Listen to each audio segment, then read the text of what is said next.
Talk about crazy college wokeness with our buddy Dave Huber. Dave is the associate editor for the College Fix, and it's always great to have you on the show, Dave. How you been? Hey, Rich.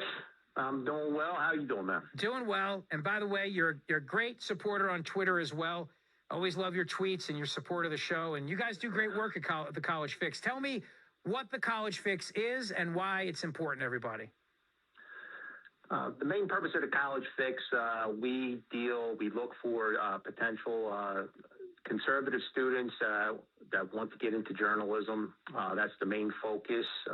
Most of our editors, I'm not one of them, but most of the other editors work with conservative student journalists across the country.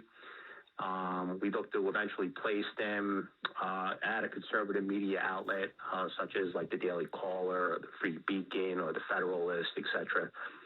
And basically, our overall function is to expose a lot of the campus craziness that we see in contemporary era.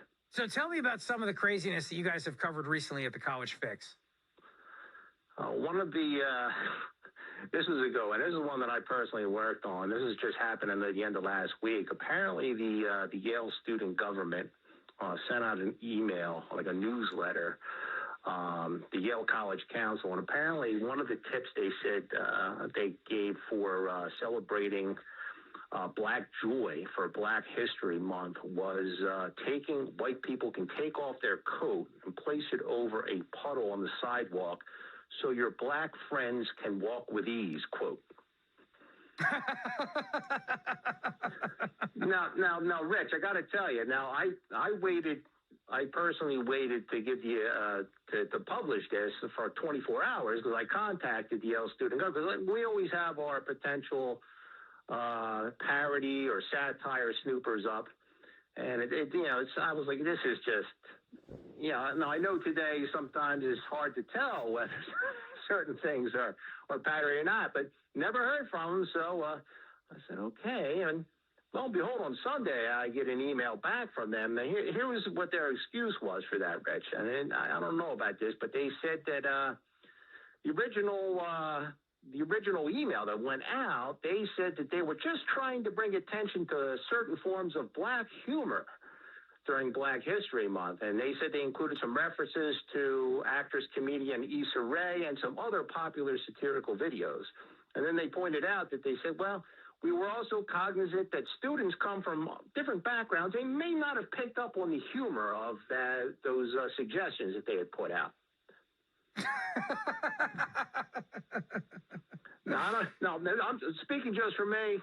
Don't know if I buy it. I mean, to me, it kind of sounds like they backtracked and tried to come up with a good excuse, but I could be wrong. But it's hard to tell these days in so many instances. It is very hard to tell these days. And that's the problem, is that a lot of times it's so easy to make satire about the woke left that when they do it, I always have the same thing, Dave. I turn around and I go, come on, you're blanking with me, right? Right. It literally, and we spend a lot of time. Now, one of our editor at the College Fix, Jen Cabani, she's adamant that we can never do anything of a satirical nature on there because it is so hard. So many people think that some of the stuff we put up, if they're unfamiliar with our site at first, is satire and parody, and we're like, no. That's amazing. Dave Huber's with me, associate editor for the College Fix.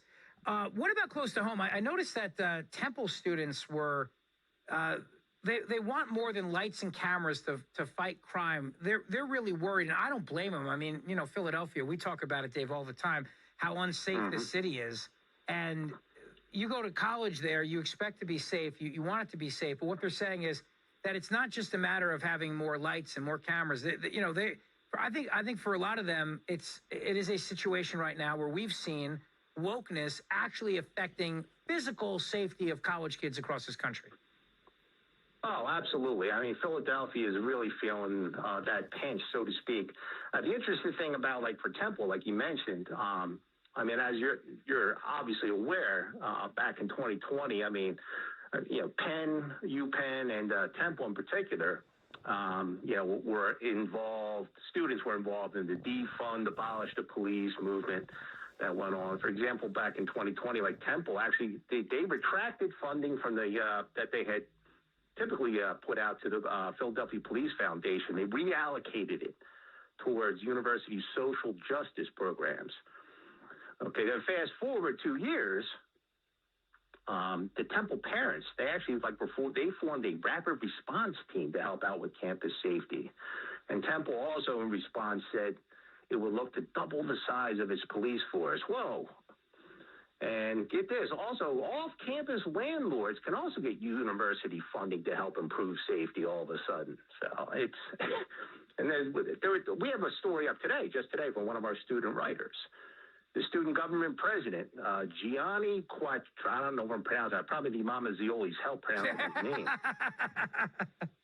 Gianni Quattrochi, he says, I'm angry too. I think there's an obscene number of incidents taking place against students, so whether it's on campus or outside of the patrol zone, it shouldn't happen. Well, you see, as they say, the chickens come home to roost. Yeah, that's a great way to put it, Dave. The chickens come home to roost. And I also think, too, when we're looking at college today, there seems to be an awakening for people that not everyone needs to go. You know, not everybody needs to go to college. And it's rare that I agree with Josh Shapiro, but I actually was really glad that the governor decided to end college requirements for most of the positions within the Commonwealth. Because let's face it, you really don't need a college degree to do most of those jobs. I don't think I need a college degree to do this job. I think a lot of what we're seeing right now is a wake-up call for people between the debt, the wokeness, the indoctrination, where people are turning around and going, is this really something I have to do? Is it really something my children have to do? Totally spot on, Rich. I'm a retired teacher. I've seen, I've encountered, former students, parents of former students, and asked how they're doing. Just about a month ago, I ran into a student. He's doing I forget the term for it. I'm totally drawing a blank, but yeah, like an apprenticeship. There you go. He's doing an apprenticeship to work in the HVAC industry. And I was like, right on. I mean, we need people like that. I mean, he'll make a mint, right as soon as he's ready to go. And I had a couple other students as well, going into working on cars, being a mechanic, plumbers. And I was like, absolutely. It was like, if college isn't your thing, it's not your thing, and you don't need it. Yeah, it's true. Let me ask you, too, about Governor Ron DeSantis in Florida. He's been fighting the wokeness on college campuses, high school, all throughout. And recently he came out and said, we're going to review tenure every 5 years. And also, too, we're going to take away the hiring of professors away from professors because they tend to want to hire the same people who think like them, and then there's no diversity of thought. Are you seeing more of that happening across the country, Dave? There's definitely, you're going to find it. You're going to find it, obviously, in the more conservative enclaves of the country. So there is a sort of movement in that general direction. I don't know. Personally, I don't think it quite is as strong as what DeSantis is pushing. But, yes, definitely in the more right-of-center areas, people are just starting to get fed up with the Unimind approach that comes into most universities. It's Unimind. I like that. That's a good term. Yeah, it is. It's pretty disconcerting. I can't imagine myself going through school today. And thank goodness my daughter, who lives in Philly, is already out of school. So it's not a good time to be a student, especially if you have any kind of right-of-center, conservative, libertarian views. Well said. Well, listen, keep up the great work at the College Fix, thecollegefix.com, and your Twitter. Would you like to give out the handle? College Fix it's at College Fix. I'm personally at Colossus Rhodey. That's my old blog handle there. There's a play on the Tony Stark right-hand man character, Rhodes, Jim Rhodey. So I know you're a big cultural movie maven, Rich. I know we've talked about this. We have. Now the question though is, who is the better Rhodey? I'm still a fan of oh crap, what was his first? Yeah, totally drawing a blank. The first guy was Terrence something or other, right? Terrence Howard. Terrence Howard. Yes, I loved Terrence Howard in the role. I like Don Cheadle, but Terrence Howard was the man. He was perfect. He's much more like he was in the comics. That is just my personal view. I tend to agree with you on this, my friend. I do. All right, Dave, keep up the great work and come back and visit us again, okay? Absolutely, Rich. Thanks so much for having me. You got it. You're in the middle of